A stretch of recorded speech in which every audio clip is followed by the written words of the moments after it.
Bonjour à tous, bienvenue sur Avenir du Congo TV. Voici les actualités du jour.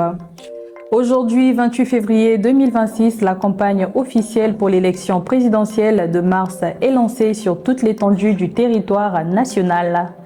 Les affiches de la Commission nationale électorale indépendante témoignent déjà de l'appel à la mobilisation des électeurs, rappelant l'importance de se rendre aux urnes et de suivre attentivement les règles des bureaux de vote pour garantir un scrutin transparent et un vote utile.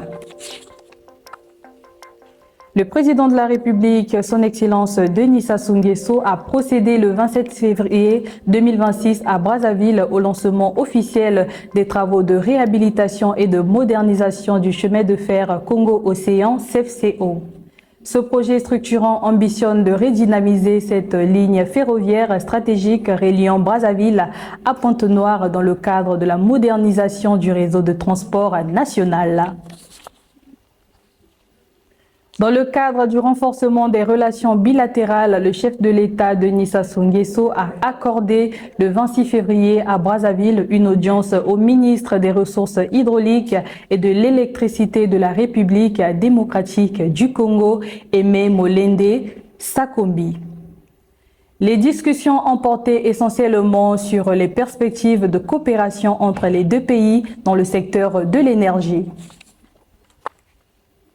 Le président du cadre de concertation pour la paix et la stabilité des départements du Poul et de Djouélé-Fini, Isidore Mvouba, a procédé le 26 février à la place Mabiala Manganga de Mindouli au lancement officiel d'une opération d'assistance humanitaire en faveur des populations de 4 districts affectés par les événements du 11 janvier dernier.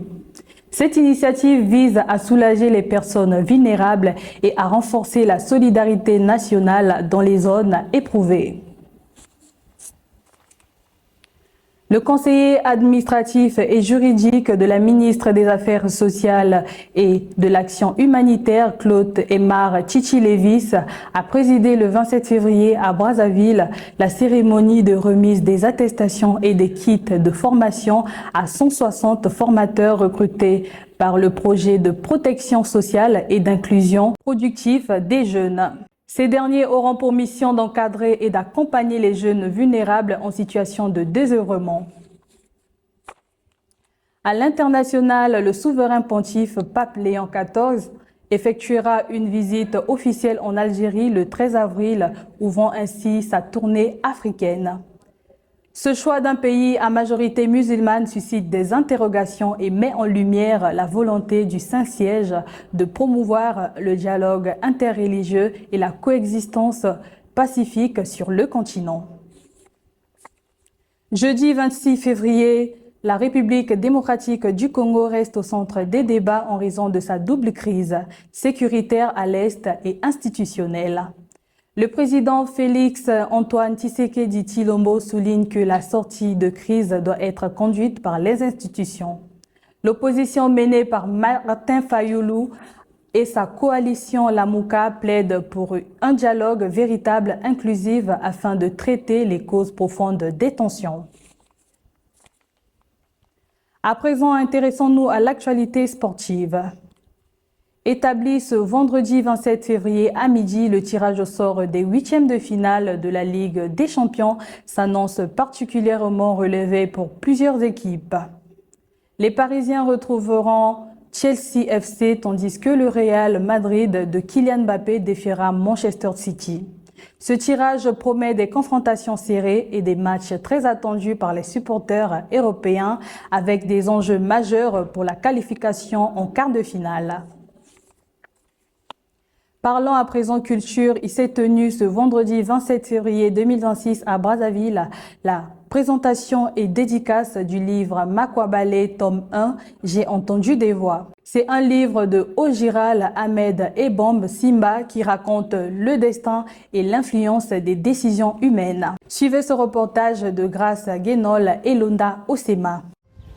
Dans une salle comble de la Maison de Culture, lecteurs et passionnés de la littérature se sont réunis ce vendredi 27 février 2026 à Brazzaville pour la présentation et dédicace du livre Makwabale, tome 1, J'ai entendu des voix de l'écrivain Ogiral Ahmed Ebombe Simba. Passionné par les sciences et technologies du numérique, l'écrivain au Giral Ahmed Ebom Simba explore dans ce premier tome le destin, les forces invisibles et l'influence des décisions humaines à travers une écriture immersive. Il interroge les liens entre le tangible et l'inexplicable, invitant à repenser le rapport entre déterminisme et libre arbitre. Alors, Makwambale, c'est tout premier ouvrage que j'ai eu à écrire et à publier. Alors, Makwambale, c'est vrai que c'est un nom accrocheur, mais cela ne parle pas et n'est pas en lien avec l'histoire qui est racontée. Il fallait tout simplement trouver un nom qu'il fallait donner à un royaume, d'où, disons que le périple se passe, et j'ai trouvé ce nom Makwambale. Alors, concernant l'ouvrage aborde beaucoup de questions. Donc, la question sur l'identité, la question sur la manipulation et la question sur l'influence des voix, ce que nous entendons. Aujourd'hui, ce qu'on nous dit, est-ce que demain ça ne nous affecte pas? Est-ce que demain ça n'influence pas notre jugement? Donc ce livre se base essentiellement sur ces questions et également nous aide à développer un esprit critique, mais aussi nous pousse, parce qu'on a parlé de sources de voix, ce livre nous pousse également à aller vers ceux qui connaissent pour avoir de bonnes informations. Ce livre retrace le parcours d'un royaume où les esprits sont modèles par des voix intérieures. Un prince découvre l'illusion à laquelle tous se soumettent. Ces murmures ne sont qu'un instrument de contrôle.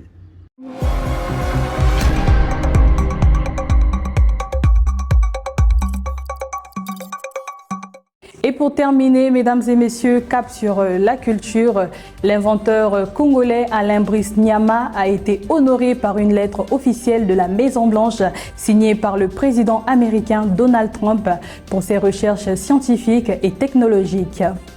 Notamment son invention qui sécurise les votes électroniques et les données numériques contre toute manipulation, y compris par l'intelligence artificielle.